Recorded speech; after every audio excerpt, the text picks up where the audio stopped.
We are live. Hey everyone, welcome to My Seven Chakras Live. You're really going to love today's session. If you're joining us live right now, if you're joining this live stream, or even if you're joining a replay, then make sure that you give us a like, make sure that you give us a heart, make sure that you add your comments in the box below because this is going to be an interactive session. And I'm, of course, going to introduce my guest to you, who is Arielle Ford, in a bit.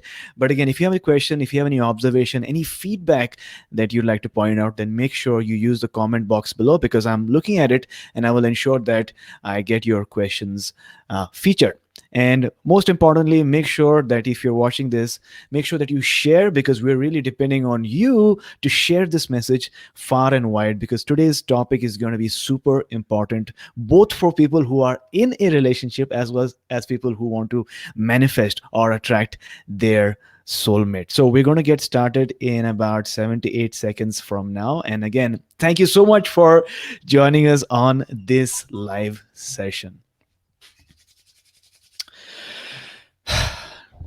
All right. So 3, 2, 1. What's up, Action Tribe? AJ here, host and founder of My Seven Chakras, my7chakras.com, the show where we provide you information on self healing, self realization, and abundance. And today's video is all about soulmates and how you can turn your mate into your soulmate and rekindle the magic and the magnetism that brought you into this relationship in the first place. But before that, we're going to quickly read out our latest iTunes review by Narayani in the USA, who says, My Seven Chakras is one of a kind. The energy you feel between the host and the guest is uplifting and positive, as well as the vast wisdom and truth they speak. They're not afraid to talk about their vulnerabilities, making this podcast very real and relatable, showing the true obstacles during one's journey to enlightenment. This podcast has a unique way of being perfect for people just beginning a spiritual journey and long-time truth seekers alike. It's very real, knowledgeable, and positive nature will leave you feeling refreshed, happy, and motivated. So thanks a lot for this review. If you'd like for your review to be featured as well, it's simple. Go to my7chakras.com/review, my7chakras.com/review. All right. So our special guest for today is a leading personality in the personal growth and contemporary spiritual movement. For the past 30 years, she has been living, teaching, and promoting consciousness through all forms of media. She is a celebrated love and relationship expert, author, speaker, and is the co creator and host of Evolving Wisdom's Art of Love series. As a president of the Ford Group, she was widely recognized as America's foremost book publicist and was instrumental in launching the careers of many New York Times best-selling self-help authors, including Deepak Chopra, Jack Canfield, Mark Victor Hansen, Neale Donald Walsch, Don Miguel Ruiz, and Debbie Ford. She has also written many groundbreaking books, including Turn Your Mate into Your Soulmate, a practical guide to happily ever after, and Wabi Sabi Love, the ancient art of finding perfect love in imperfect relationships, and Turn Your Mate into Your Soulmate. So, as you can imagine, today's episode is going to be super exciting. So make sure that you listen till the very end. And Action Tribe, our guest for today is Arielle Ford. So, Arielle, are you ready to inspire? I am ready, AJ, and thanks for creating this amazing platform for people to receive inspiration.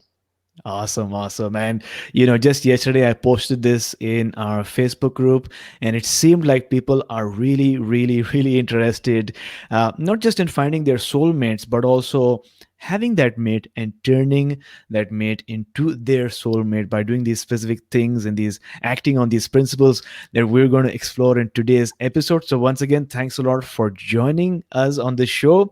And we usually begin our show with some inspiration. So is there an inspirational quote in your mind right now that you'd love to share with us? And how do you apply that quote in your life, please? Well, I would say my favorite quote is, it's a both and world. It's both the way you say it is and the way I say it is. And that's absolutely critical to having a good relationship, because as long as you're taking a position, I'm right and you're wrong, you're not going to have a lot of love there. So if you can understand that we actually do live in a both and world. We grew up in different households and different containers and different points of view. So I'll see the world one way, and AJ, you'll see it another way. And that doesn't mean we can't have a loving, kind relationship, but it does require that we have open minds and open hearts and treat each other with kindness, love, and most importantly, respect. Got it. Got it. Thanks a lot for sharing that. Action Tribe, I hope you're listening. I hope you're taking notes. Kindness can really transform any relationship. It doesn't mean that you're not going to have obstacles or difficulties, but if you have the right approach, then things will definitely change. Definitely change. So, Ariel, what inspired you to write your book, Turn Your Mate into Your Soulmate? Well, it's kind of a funny story. I was a first time bride at the age of 44. I Okay. waited a very long time to manifest my soulmate. And once I did that, I was completely certain that it was just going to be a piece of cake. I Mhm. got the right guy. He was just beyond all my expectations. But then we got married and started living together, and I quickly discovered that I had no partnership skills. Mhm. I had no idea how to happily coexist with my soulmate. And I saw that if I didn't figure it out, I was just going to blow the whole thing up. Right. So I devoted myself to becoming a student of love. I wanted to learn from all the experts out there, like what does it really take to have a great relationship? And I started exploring things right from the beginning, like what is love? Mhm. I discovered I didn't even know what love is, and most people don't. Most people think love is a feeling. Mm. Now, there are feelings to love, but once you're with your soulmate, there will be days when you hate them, but it doesn't mean that you don't love them. So, the first lesson I got was that love is first and foremost a behavior. Mm. It's a practice. It's an action. It's a decision. It's a choice. It's a way of being. And the state that we call being in love, the state Mm. that so many people think is love, is actually just nature's trick to get us to procreate the species. It's just Right. the world's greatest drug high. Our brains are cascading waves of dopamine and oxytocin and adrenaline, and we're just having the greatest time. But as everybody who's ever been in love has found out, it doesn't last. And it's not meant to last, it's just meant to bring us together. Mm. For most people, the state of being in love lasts anywhere from 6 months to 3 years. And then it pretty much goes away. Mhm. But that's when the real love starts. That's when real adult mature love starts. So that was just one of the things I discovered over the course of doing 200 hours of interviews with the world's leading experts on love, marriage, and relationships. Got it. Thanks a lot for sharing. And that's a wonderful story that you shared with us. You began with the intent of being a student of love. And you wonderfully shared with us today that there's a difference between just being in love and the state of love, right? When we fall in love, then we experience a state, and that's wonderful, connected to some of the chemicals that we experience deep within, oxytocin, serotonin. Yes, But feels great. it feels great, right? Dopamine, dopamine's awesome. Right. But what after that? And if you depend just on that, then there's a good chance that you will depart and you each will go your separate ways.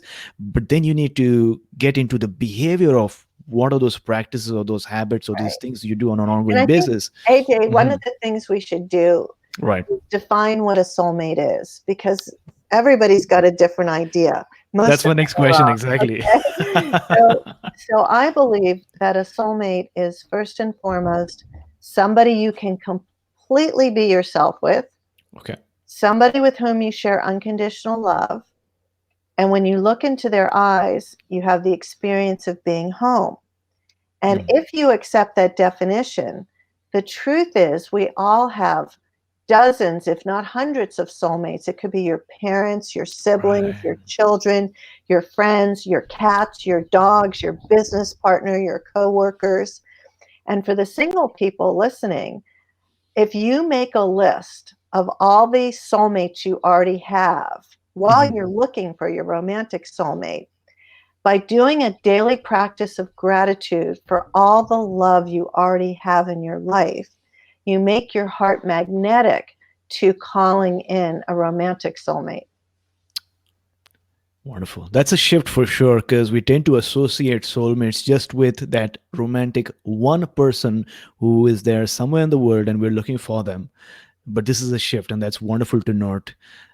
If we keep feeling that emotion of gratitude by Mhm. recognizing the soulmates that we already have, there's a highly higher chance for us to actually Right, attract. because what you put your Mm. attention on grows.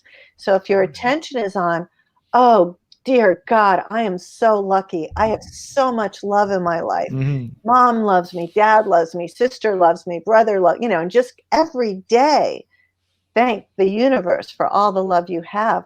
Mm. You can't help but get more love. Whereas Right. most single people spend a lot of time in desperation, moaning, groaning, complaining. Oh, I don't have any love in my life. Love is missing. I'm a Mhm. loser when it comes to love. No, there's nobody out there for me. I'm Mhm. too old. I'm too fat. I'm too damaged. The one that was got away.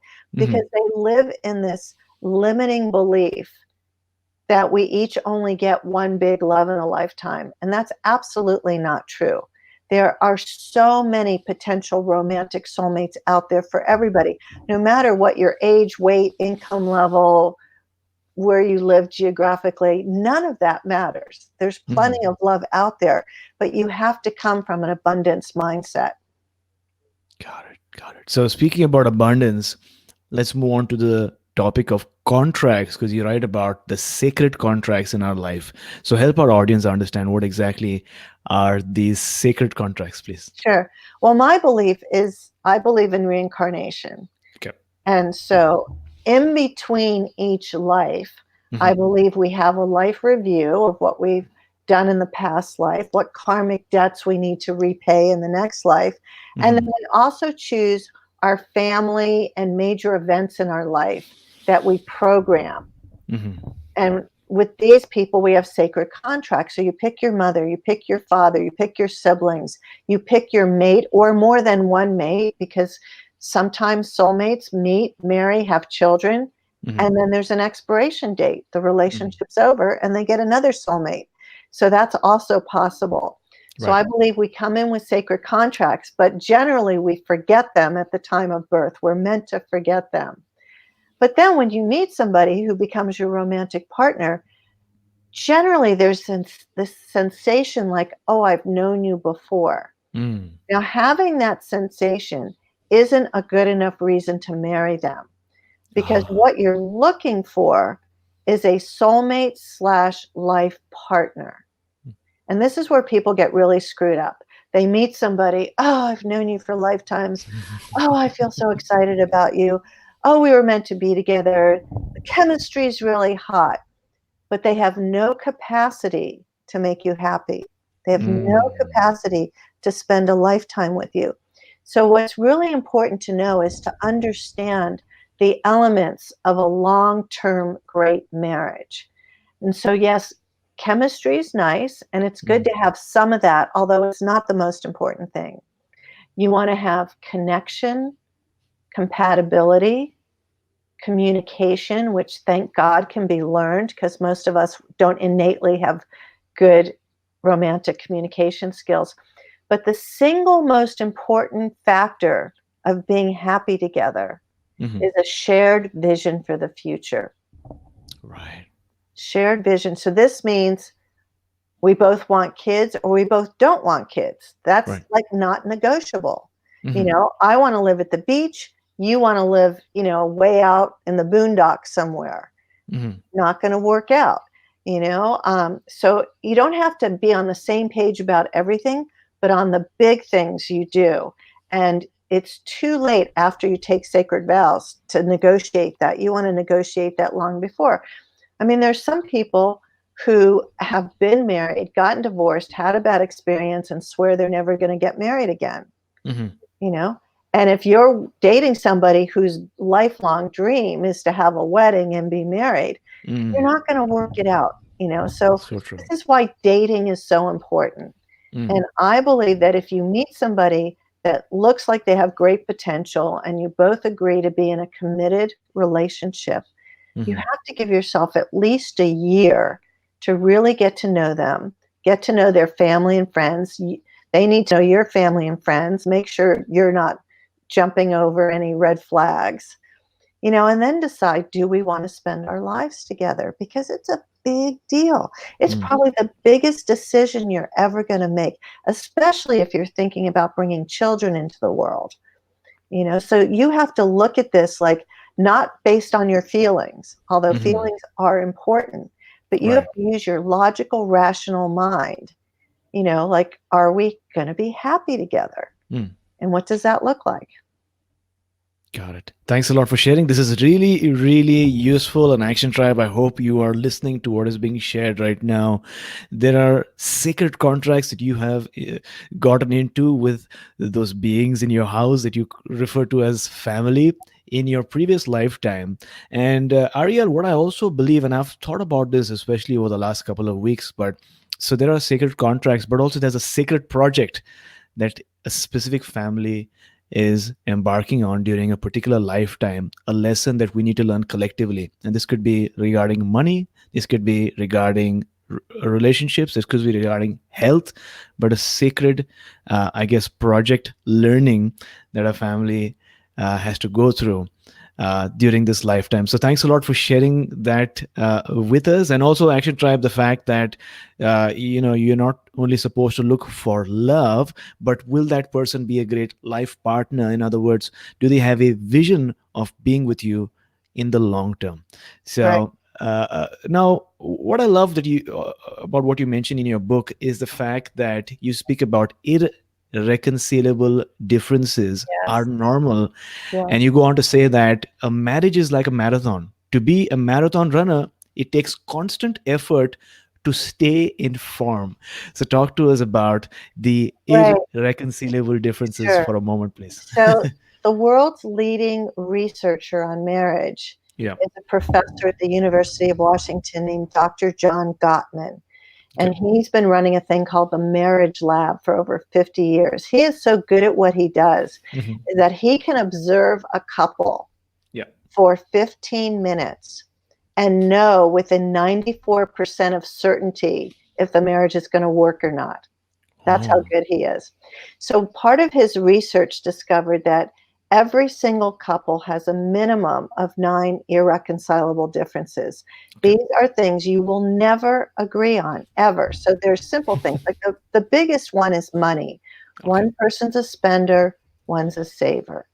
One's always on time, one's always late. One's a neat freak perfectionist, the other one's a messy slob. One wants it cold, one wants it hot. One wants Hmm. sex twice a day, one wants it once a month. And what people don't know and what they get Hmm. divorced over is they don't know that this is normal.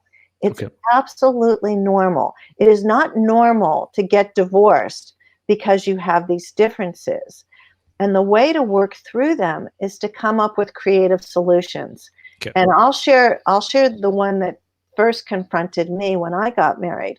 So I grew up in a Jewish family. Hmm. There's DNA that runs through generations about poverty consciousness.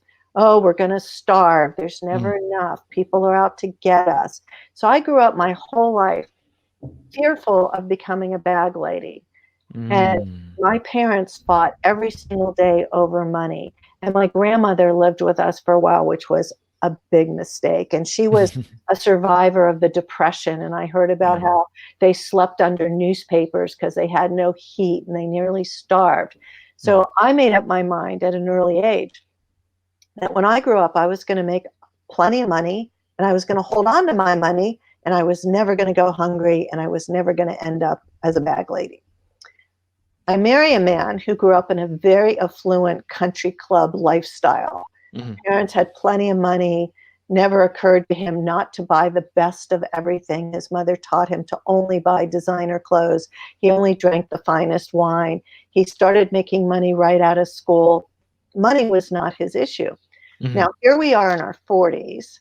We get married. We've both had successful careers. We're both earning money. Mhm. Lack of money was not the issue.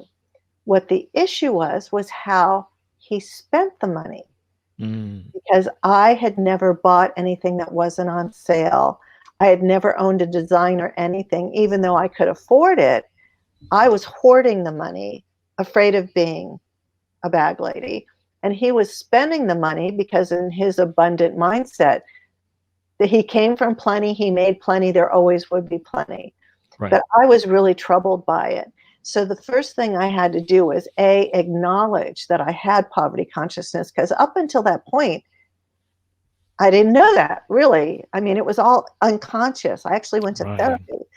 And then I had to tell him the truth. I had to tell him the truth about my childhood, where I would come home from school and the water was turned off because the bill wasn't paid, or the car had Mm. been towed away because the payment hadn't been made, and all the screaming matches about. I thought that was normal, because in my Mm. household, fighting over money was normal. So eventually we came to a creative solution. And the Right. creative solution was, we had 3 bank accounts. I had Okay. my money, he had his money, and then we had our joint account. And the agreement was, we didn't police each other on Mhm. the individual accounts, but on the joint account, nobody spent more than like $300 without informing the other. And Oh. now, 22 years later, it's no longer an issue. We don't even have 3 accounts anymore, because he's a very financially responsible person. I Mhm. have learned to enjoy the finer things in life, although I still won't buy myself designer stuff. He'll buy them for me, right? And I taught him how to shop sales. Yeah. So it worked out. But, 50% of divorces are caused by money issues. When the Right. truth is, when you're looking to marry somebody, don't be looking at how much money they have in the bank, because that comes and goes. You have good years and bad years. You want to look and see, this is crucial, are Mhm. they financially responsible? Mm. Because you can't change them later. So Right. even if they have a lot of money, but they're gambling, Yeah. or they're, doing crazy things, Right. ultimately, if you have a money issue, it's going to come back to bite you. This is a very fine point that I think our listeners should know, is to not look at the amount of money particularly that they have, but the behavior or the habit that they have when it comes to money, their mindset about money, because that is so hard to change, right? And thanks a lot for dropping these knowledge bombs just as we begin our episode today. But I think that's a really great idea, especially when each individual has a different relationship with money. Having 3 accounts can ensure that there's not too much of an argument, but then you Right. have this central account. And this is something that I'm going to take into my relationship as well, but actually try. Well, I've been Okay. working on my poverty consciousness issues my entire life, and Okay. I would say that I'm 80% over Hmm. it, Hmm. but there are still days where an unexpected bill shows up, Right. or money that I counted on isn't going to come.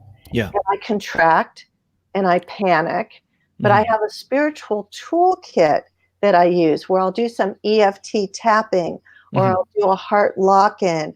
or on days when I'm really going crazy, I take out the statement from my money manager on my retirement account, and I just Okay. go to the bottom line and see, it's impossible for you to be living on the street, not only because you have money saved up, Yeah.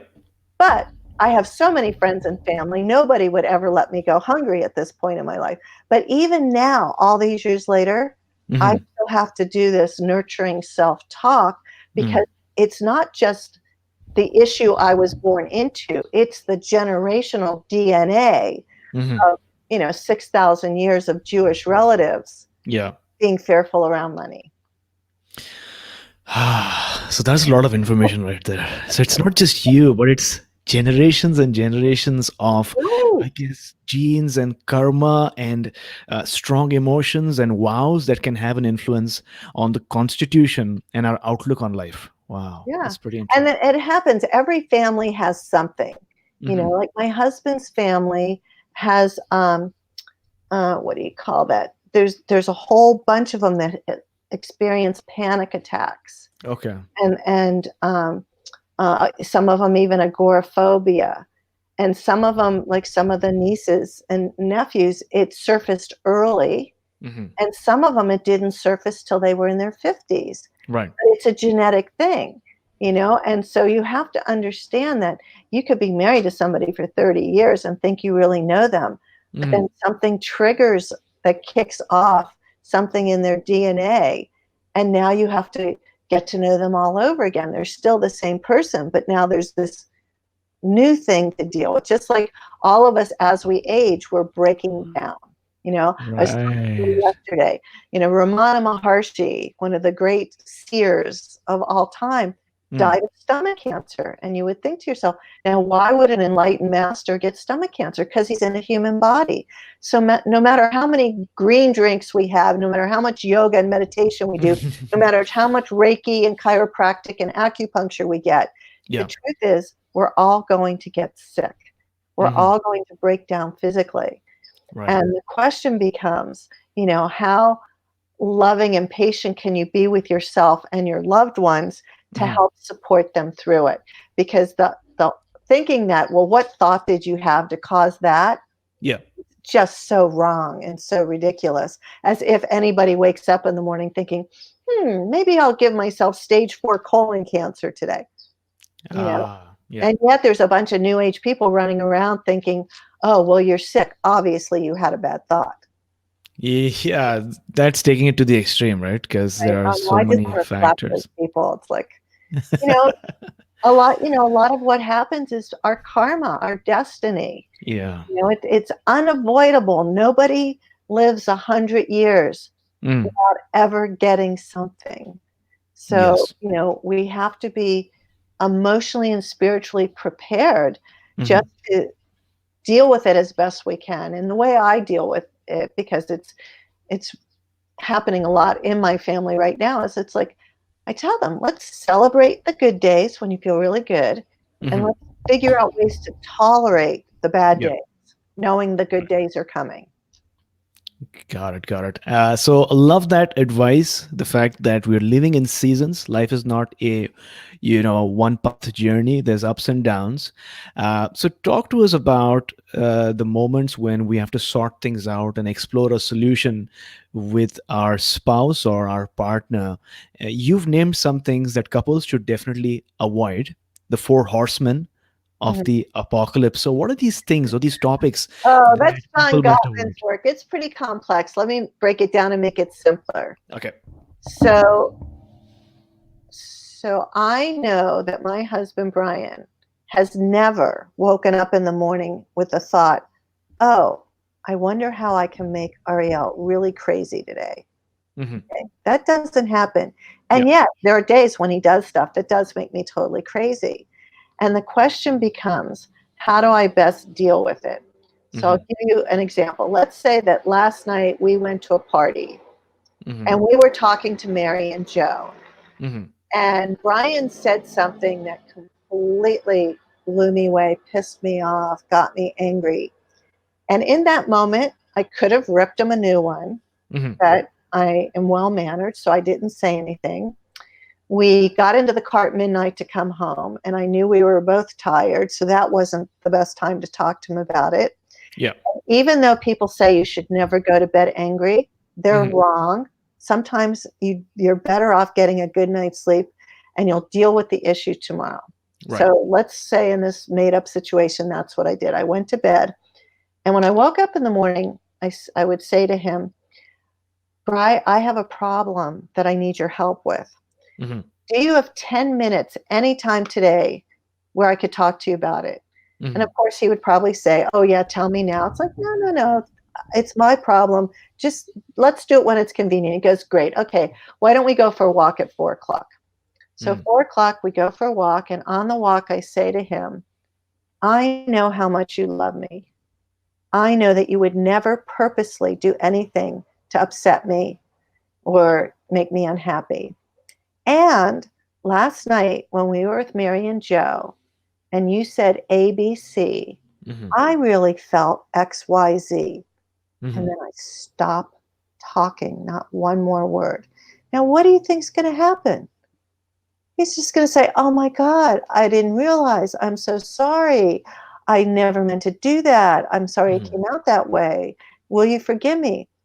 And that's the end of it. Mhm. I don't bring up other issues. This is a one thing, but I Right. I I own that it's my problem. I find out when it's convenient for you to talk. Mhm. I don't shame and blame you or scream or yell at you. I just Mhm. tell you, here's my problem. This is what happened. This is how I saw what happened. Right. This is how I felt about it. And then you give the other person the chance to respond. Now, you may not like their response, Yeah. which is okay too. You could just say, well, I don't agree with that. So let's agree to disagree. But yes, of course, I'll forgive you. Mhm. And that's how you go through it. But you have to do it with a lot of consciousness. If you're a person who just like wants to rant and rave and take off, you're going to say things you don't mean. Yeah. Nobody's going to feel safe around you Mhm. to share the truth. And we mimic each other's behavior. So even if your partner doesn't know how to talk like this, Mhm. I learned a lot of this because Brian knows how to talk like this. I Mm. grew up in a house where people just screamed out stuff at each other. But I Okay. began to notice that when Brian had something important to say to me, Mhm. he would always do it at a time that was appropriate. He'd create a safe, loving space. He wouldn't make me wrong. Mhm. And so I now have years and years of trust knowing I can talk to him about anything really. God, I love this tip. And of course, our Action Tribe listeners, I'm sure, are able to relate as well because we all have issues when we have a misunderstanding or, like in your case, a social setting where our spouse said something that didn't quite, you know, we didn't quite enjoy, we did not like. And so we want to get that out of our chest. But like you mentioned, you need to keep in mind two things. One is the context and how you're saying it. Like, Right. how do you prepare And for for what you need women to say? especially, tone of voice is really important. Ah, okay. So you need to be in a neutral space, which is why Okay. if something comes up and you're really triggered and you're feeling a lot of some emotion, whatever it is, that's not the time. Give yourself a timeout. Just say, you know what, this is such an important conversation. I need to go for a walk. I need to go meditate. I need to go take an aromatherapy bath, and let's Hmm. come back together in a half hour or 2 hours and have a rational conversation. Because if you go Hmm. into reaction mode, you're just going to make things worse. And as much as you'd like to, punch them in the face or whatever, don't do it. This is why it's so important that you Yeah. understand that you have to be an emotionally mature adult Yes. before you get married, Hmm. you know? And also, there's this tendency for people to, when they have such issues, to connect it with the person's identity rather than what they said. So you said this, this is how you are, this is how you always are, right? That's the worst word in the dictionary. When you say you always or you never, Yeah. you are just making their entire life wrong. And in fact, in Turn Your Mate into Your Soulmate, I have an entire script in Hmm. on how to really listen to your partner when they're upset. And it's only 5 steps. It's really easy to learn. But basically, if AJ, you said to me, blah, blah, blah, blah, blah, blah, blah, Hmm. I would say, well, let me see if I got this right. You Ah, just okay. said blah, blah, blah, blah, blah, blah, blah. Hmm. And you would say, okay, yes. And then I would ask you, is there more? And then you Hmm. say, oh, yeah, blah, blah, blah, blah, blah. And I blah, blah, blah, blah, blah back. Did I get it all? And you would say, yes. And then I would say to you, well, I can see how this would upset you or make you angry or make you sad. And if you agree with them, you can say so. If you disagree, you can say, well, I don't really get it, but thank you for being willing to share that with me. So you don't, it's not about caving in just for Right. the sake of making it go away, although that would be my tendency because I'm not confrontational and I hate confrontation. Hmm. And of course, I'm married to a guy who's so comfortable with debate. And so we'll get through something. I'll Hmm. think to myself, oh, thank God this is over. And then 2 hours later, he wants to open it up again and go to the next level with it. It's like, oh, I thought we were done with this. I don't want to do this anymore. But that's what happens, because we're different people. Right. We figure out how to coexist in a loving, kind, respectful, supportive, nurturing, lifetime partnership. And it's not easy.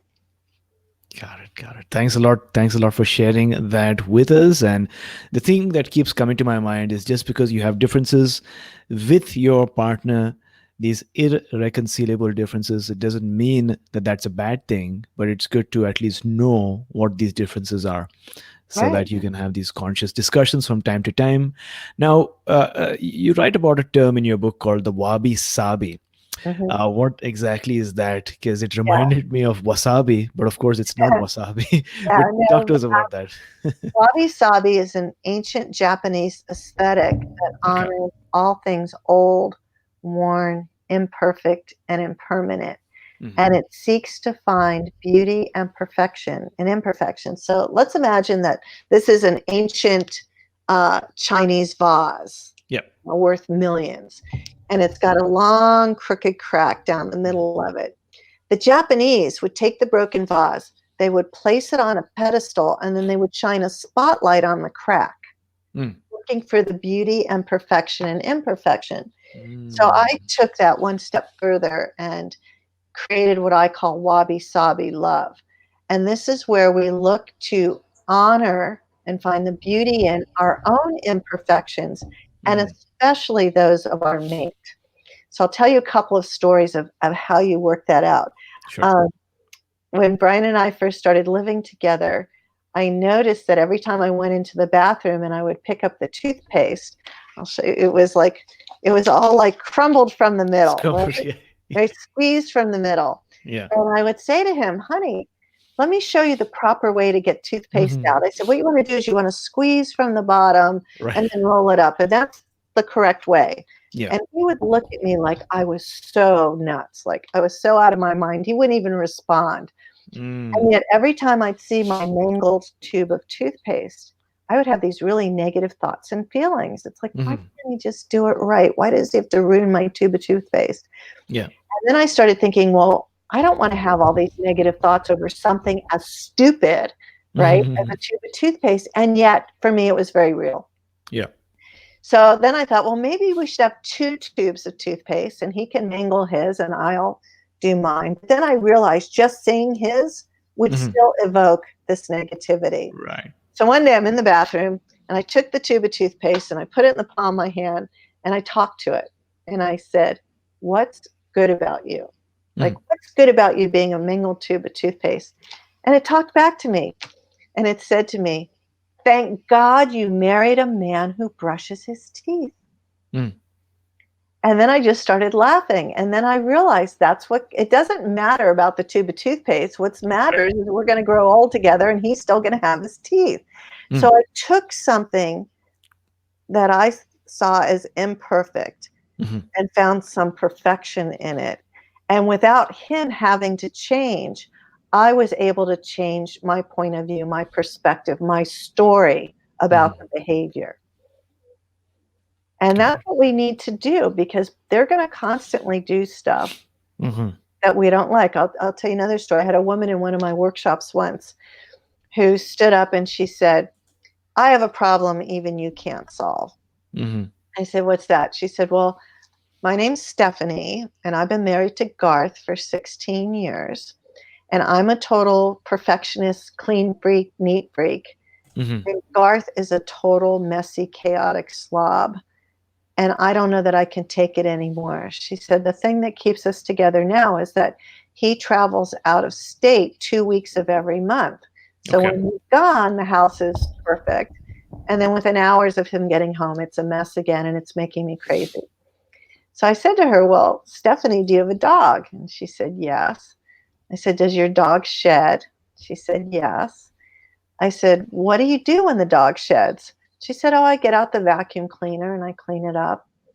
And I said to her, well, Stephanie, do you love your dog?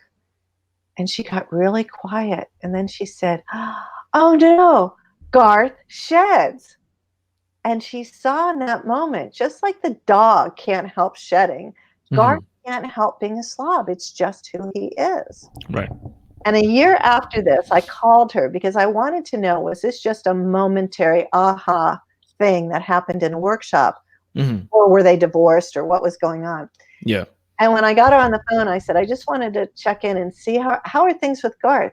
Hmm. And she said, oh my God, they've never been better. We've never been happier. She said, Yeah. things are so good that he quit his out-of-state job so that Hmm. he could have a home-based business, and we're together 24/7.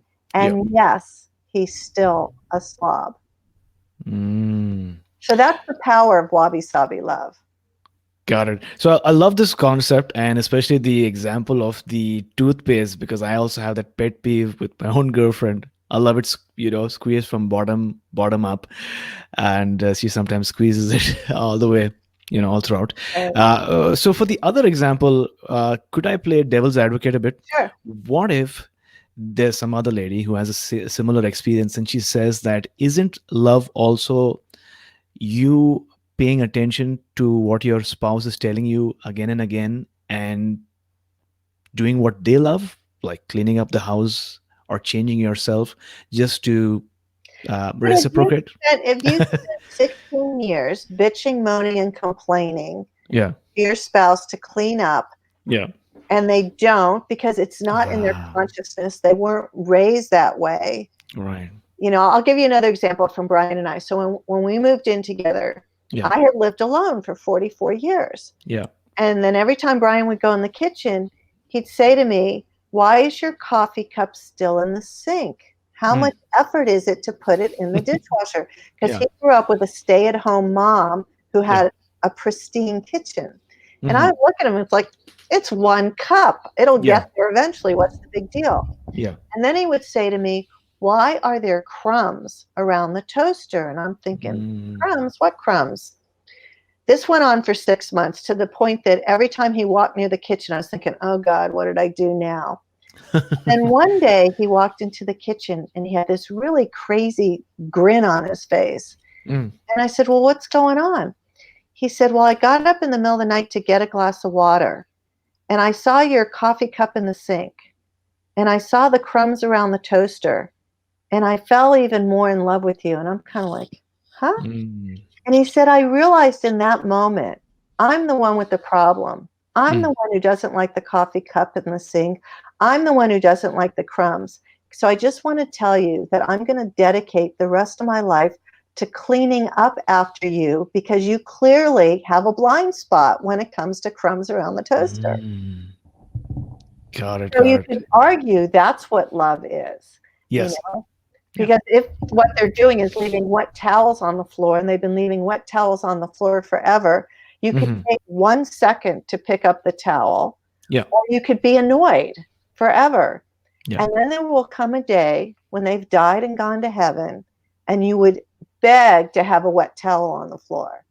So Mm. really, what are you, like, what are you going to argue about? Because we're all doing stuff all day long that we wish the other wouldn't do. Hmm. Like, I leave drawers halfway open. Brian's constantly closing them. He did this morning. He was on the elliptical machine. I was in the Hmm. bathroom putting on makeup, and I see he gets off the machine to close the drawer. He leaves the refrigerator door partially open all the time. Now, I Right. can tell him 5 times a day, you left the door open again, or I can push it shut, which is what I do. It's just like, Hmm. do you want to make yourself crazy trying to turn an imperfect person into your idea of perfection? Or are you going Mm. to just love and accept them for exactly who they are? Now, there's some caveats to this. If there's bad behavior, abuse, or active addiction, Yeah. wabi sabi love is not going to work. You need professional help. But for the everyday irritations, like they don't park the car in the garage as close to the wall as you would like them. You know Right. what? They're doing the best they can. They have different peripheral vision than you are. They're afraid of hitting the wall, whatever it is. Either give them a new parking space or move the car. But Hmm. try to this is your best friend, your partner, your lover, your safe place to land. Give them a break. Got it. So that is wonderful. Thanks a lot for sharing. And I love this conversation because this is something that everyone can implement today, right away. It's Yeah. very practical and they will see shifts immediately. And I appreciate you sharing that and explaining this concept to a deeper level. And you spoke about blind spots. You write about our shadow self in your book. So, talk to us about our shadow self that is usually in the dark, Yeah. because you've alluded to the fact that it has great power over our lives. So, for the benefit of our audience, what is this shadow self Well, that was and how really can we uncover it? the work of my sister, Debbie Ford. She wrote a book called The Dark Side of the Light Chasers, and she was on Oprah many times. And so the shadow, when I Mhm. know about it, I learned from her. But basically, we all come into being a person with both a light shadow, our good stuff, the stuff Okay. we're happy to recognize. We're kind, we're loving, we're generous, we're compassionate, and a Hmm. dark side. We're envious, we're jealous, we're angry, we're Hmm. lazy, whatever it is. And most of us want to suppress our dark side. And I believe that we should always out ourselves first, especially when you're dating. Hmm. Just let somebody know, like the stuff you're thinking, oh, I hope they don't find that out about me. Hmm. They're going to find it out sooner or later. Like, for instance, with me, when I sit down to eat with people that don't know me well, Yeah. the first thing I tell them is I'm a very messy eater. Hmm. My food is going to get on me and it's probably going to get on you. And if I'm stealing french fries off your plate, just expect that. I Yeah. just, I'm just a slob that way. I'm the Yeah. messy one in the family, by the way. Hmm. And so I believe in outing yourself. Get to know what your dark side is. If you're somebody who gets envious really easily, you could say, I have the green monster inside of me. I don't know why I was born this way. I see somebody really succeeding and Yeah. I want what they've got. And I start to feel bad, like I'm not good enough. Tell the truth about who you are. Because the truth is, if you were really perfect, Hmm. nobody would love you. Mm. If you were perfect, nobody would love you. And Yeah. yet people are programmed to think, I'll be lovable when I'm perfect. Yeah. What we most love is when people are vulnerable with us. Right. You could say to somebody, like, I think you're just the coolest person I've ever met. And my insecure voice in my head is telling me I'm not good enough for you. Hmm. So if you want to give me some extra hugs, that would be really useful. Now, how could you not love somebody who's sharing themselves that way, Yeah. as opposed to being withdrawn and introverted, which may be perceived as cold and unavailable? Mm. Got it. Yeah, that's really useful. I mean, to be able to firstly go deep inwards and to find out things about yourself that you may not know, and then when you have that conversation or when you're in that interaction, you're bringing that forth, so that people don't assume that you're doing it slyly, and people, you know, Like I have that maybe get rapport with really you. defensive, you Yeah. know, and I remember early in the early days with Brian say to me, God, you're so defensive. But Mm. nobody had ever said that to me before. And then I started to notice, oh, I really am defensive. He's Hmm. actually, helping me grow, which is really the value of marriage. Harville Hendricks, who's another one of the great marriage researchers. In fact, Oprah calls him the marriage whisperer. Okay. He believes that the true purpose of marriage is for us to come together in a sacred container to heal each other.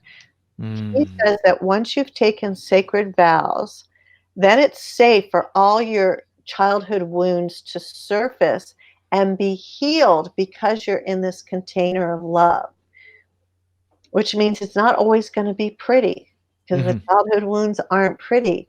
But when Right. you're with somebody who really loves you and is going to love all of you all the time in spite of your craziness, then it's safe. And that's what the true purpose of marriage is for healing.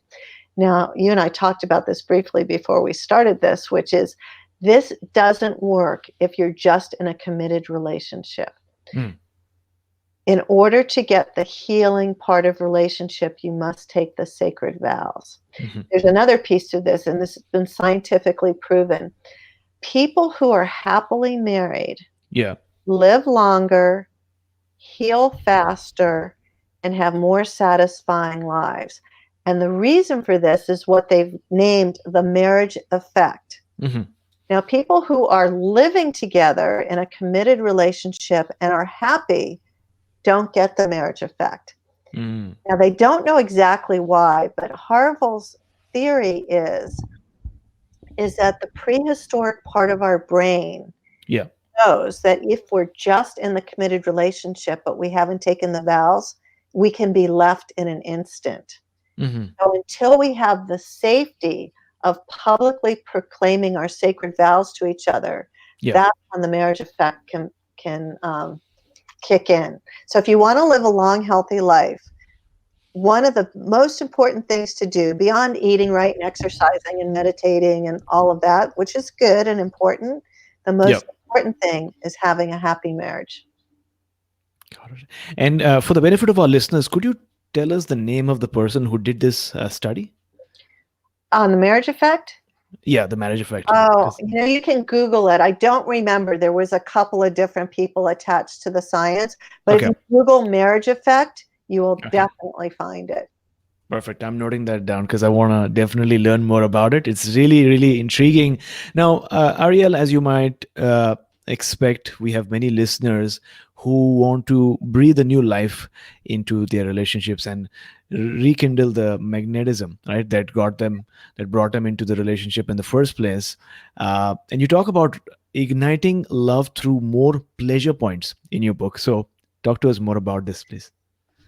Okay, so there's a couple of parts to it. So I believe that we are all personally responsible for our happiness. So Yeah. first and foremost, we need to make ourselves happy. And Yes. if you happen to be in a great relationship, that will add happiness to your life. But if you Hmm. don't go into the relationship already happy, it can't fix you. Yeah. And for women in particular, they need to have a huge full tank of oxytocin, Hmm. because when women get stressed out, which they do every day, they got work, they have kids, they have aging parents, they have money issues, they have body issues. So Hmm. all that stress eats up their oxytocin. Okay. So what I suggest they do is become pleasure puppies. And Hmm. the way to be a pleasure puppy is to create something you do every day that adds pleasure to your life. And I'll give you lots of examples. So it could be getting a foot rub or a massage, getting your hair done, getting a manicure, a pedicure, going shopping. You don't have to buy anything, just the Hmm. act of seeing, touching, smelling will build oxytocin. Doing acts of service, petting an animal, singing, dancing, laughing, having drinks with your girlfriends. Hmm. All of these are oxytocin builders. So I would suggest that every day when you sit down to make your to-do list, the number one item will be, what pleasure will I give myself today? Right. Now, here's what doesn't count. If you're doing a daily meditation practice, that doesn't count. That's a habit. Right. If you're doing yoga every day, doesn't count. It's a habit. Okay. So it has to be something special that you're not doing every day already. So for me, it might be someday it might be a really awesome piece of chocolate. Hmm. Another day, I might just go dancing around my office. Another day, if I don't have a lot of time, I'll listen to Andrea Bocelli sing the prayer for 4.5 minutes. Uh, Often I'll get at least one foot rub a week, but it needs to be a conscious practice to rebuild oxytocin.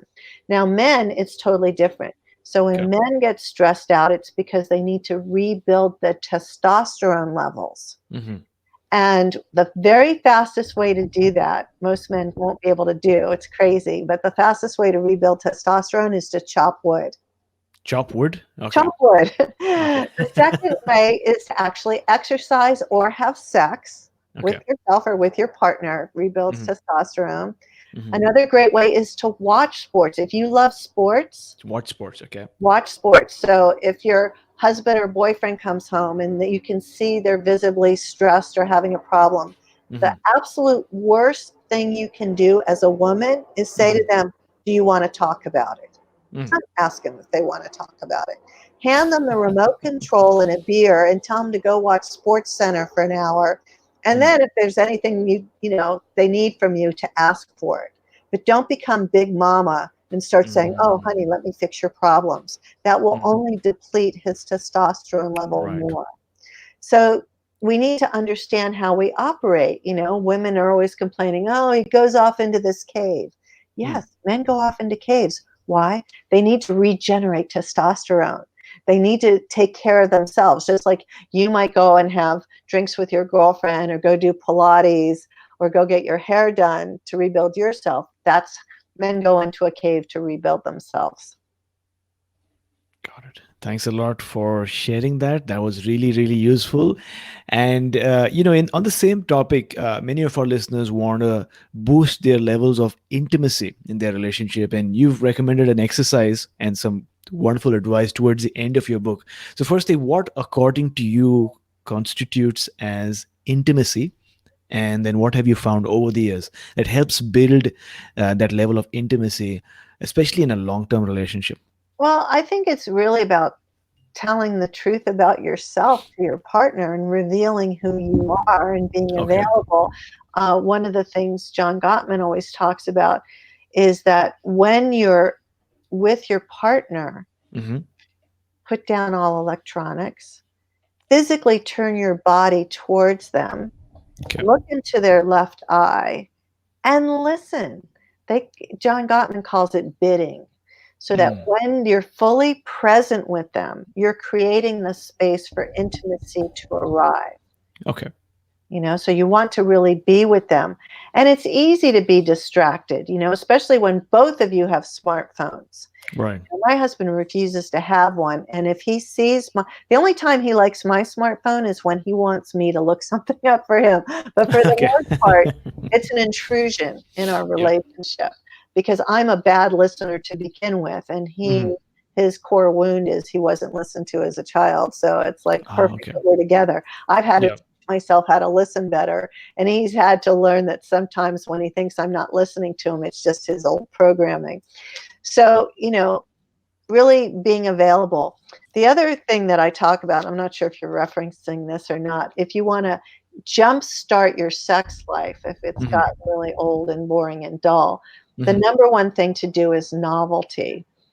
And one of the things to do is to pick an activity that Hmm. both scares both of you.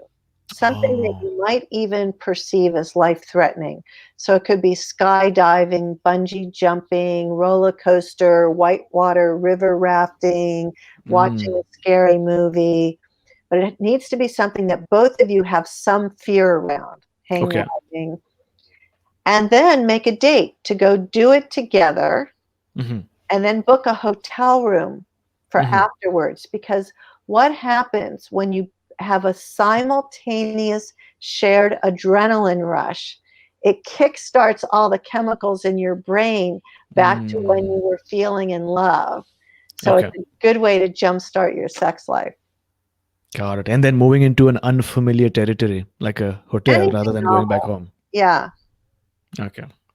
Yeah, that's a wonderful exercise as well. I mean, Action Tribe, amusement park, scary movie, Whatever. going on an Yeah. adventure, Skydiving, hang gliding, skydiving. whitewater river Skydiving is pretty rafting, tough. bungee jumping. Okay. Now, the other thing I'll tell some of the singles out there, Yeah. it's also a way to jumpstart a relationship. Hmm. So I wouldn't do this on the first 3 dates, Okay. but if you're headed towards date 4 or 5 and you really want things to go to the next level and you're Hmm. sure you want them to go to the next level, Yeah. then you can do that as well. Oh, so you're saying the same thing for the, I thought you were Yeah. sharing another No, no, it's the piece of same it. Okay. thing. Okay. Yeah, So have there you go. the shared adrenaline rush. So okay, so there you go. Action Tribe. Whether you're in a relationship with a long term one, or if you're new to that particular relationship, Yeah, this will work. yeah. Thank you so much, Ariel. These are some wonderful stories and insights and nuggets of wisdom that you've shared with us so far. Based on what you've shared, what is that one action step that you'd like to recommend for our listeners to do maybe later on in the day or maybe during this week? Yes, thank you for asking that. So I would say sit down and write your partner a love letter, like the gushiest, smushiest love letter ever. Like go back first, start with a list of all the reasons you fell in love with them in the first place and all the high points that you've experienced together and all the qualities they do and all the ways they love and support you.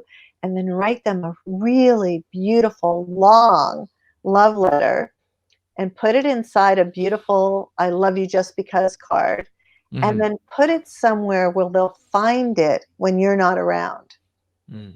because that will open up the space for a lot of past misdeeds to let go of and a way to reconnect. And it's not asking anything of them. It's just a big, fat, wet kiss of acknowledgement, appreciation. Thanks a lot for sharing. We'll have this up in the show notes for sure. Action Tribe, to access the show notes for today's episode, visit my7chakras.com/258. Actually, that's 358. We're 100 episodes ahead. So my7chakras.com/358. And if you're enjoying this session so far, especially if you're on your iPhone or Apple device, then make sure that you hit the subscribe button because that'll ensure that you do not miss out on any new episodes that we come out with. Once again, hit the subscribe button on your iPhone. You don't develop courage by being happy in your relationships every day. You develop it by surviving difficult times and challenging adversity. Now, this is an amazing quote by Epicurus. Being happy all the time is in some ways unnatural, especially when in a long term relationship, there are bound to be challenges and misunderstandings and tough conversations and emotional ups and downs, like we're learning today. Some people just give up and they move their own way, and some people, they don't give up. Instead, during a tough time, they come together, they face their differences, they express their emotions, engage in dialogue, and be in a supportive, conducive environment that will facilitate this exchange. And as a result of that tough situation, that particular relationship is strengthened and is taken to a whole new level. Because as Epicurus reminded us over 2000 years back, you develop it by surviving difficult times and challenging adversity. So, Ariel, could you talk to us about one time in your life where you sort of experienced a difficult moment or an obstacle or a roadblock, and also tell us how you overcame it or what did you do to sort of go through Oh, geez. it? Oh, I don't know. You know, pretty much I get through all the difficult moments the same way, which is by doing EFT tapping. For me, Okay. that's just the go-to thing for whether I'm angry and frustrated or sad or depressed or confused. For me, tapping is the fastest way back to becoming heart centered. And I just remembered something, AJ. I actually have a free ebook on how to write a love letter Yeah. that I'm happy to share with your audience, but it's going to take me a minute to find it. So I'll email you the link. Okay. But it's a collection of love letters Brian and I have written each other over the years, along with the step-by-step guide on how to write a great love letter. Cool. That would be awesome for all our listeners, especially since that was your uh, takeaway or your action Yeah, step. Just having this know how in terms of yeah. how to write that love letter would be really useful. So, yeah, you can just send it to me whenever you have a moment Okay, I'll and send it I'll to you in add a it. few minutes. Yeah, I'll add it into the show notes for Okay. sure. Yeah. Action Tribe, I hope you enjoyed today's session and you now have that one thing or two things or three things that you can try out in your life. Through my interviews with people and my study of Vedanta, I'm finding that the positive and negative experiences that we have on a daily basis are nothing but a reflection of our state of being. In other words, the universe around us is but a macrocosm of the universe that is within us. And this analogy can be extended to relationships as well. The thing that triggers us most about our partner is usually a wound within us that we don't even know about, like we're learning today. And instead of blaming the other person, what we should do is heal ourselves because that will make all the difference. And just as Deepak Chopra, who happens to be a good friend of Ariel, he said, When you struggle with your partner, you are struggling with yourself. Every fault you see in them, it touches a denied weakness in yourself. Yeah. So think about that for a moment. And with that, we have come to our last round for today, which is the wisdom round, which has four questions so that Okay. our listeners can take note and take action in a rapid fire style. Okay. So, what is that one piece of advice that you felt was the best piece of advice and that you received over the years? Um, my father told me a gazillion years ago that if I really wanted to get to know somebody, to travel with them. Hmm. And he was absolutely right. Who people really are shows up really quickly when you go on a trip with them. So if you're dating somebody and you want to go to the next level, go on a little weekend trip because who they really are will show up.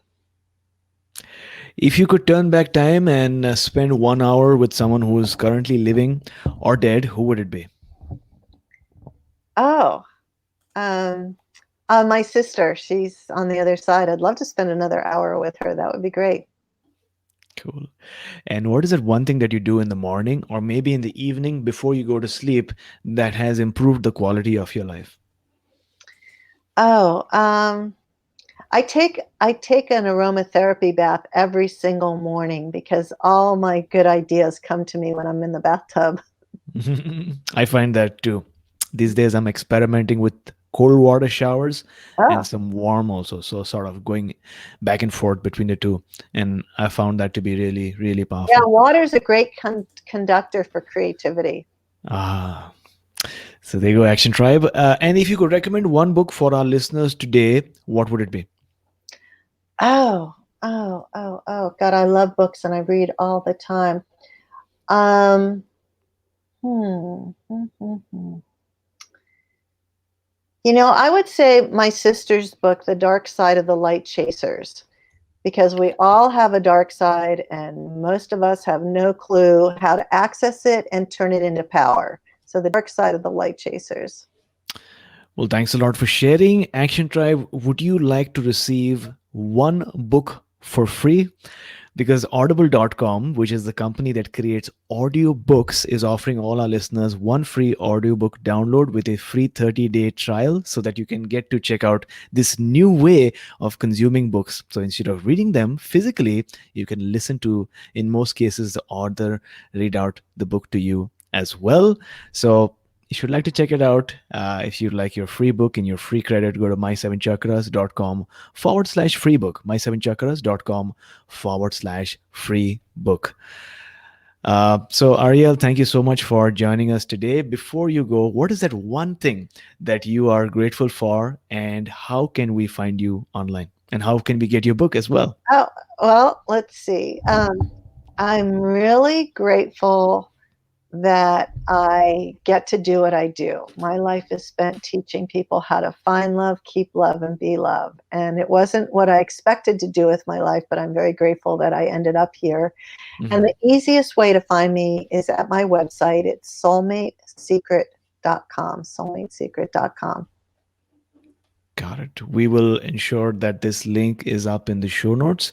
So, Action Tribe, thanks a lot for listening so far. If you are on Instagram, then take a screenshot of this episode and tag me so that I can share your story with our community. My handle is at my7chakras. That's at my7chakras. Ariel, are you active on Instagram? We can give a I shout out. am, and my handle's at Arielle Ford 44.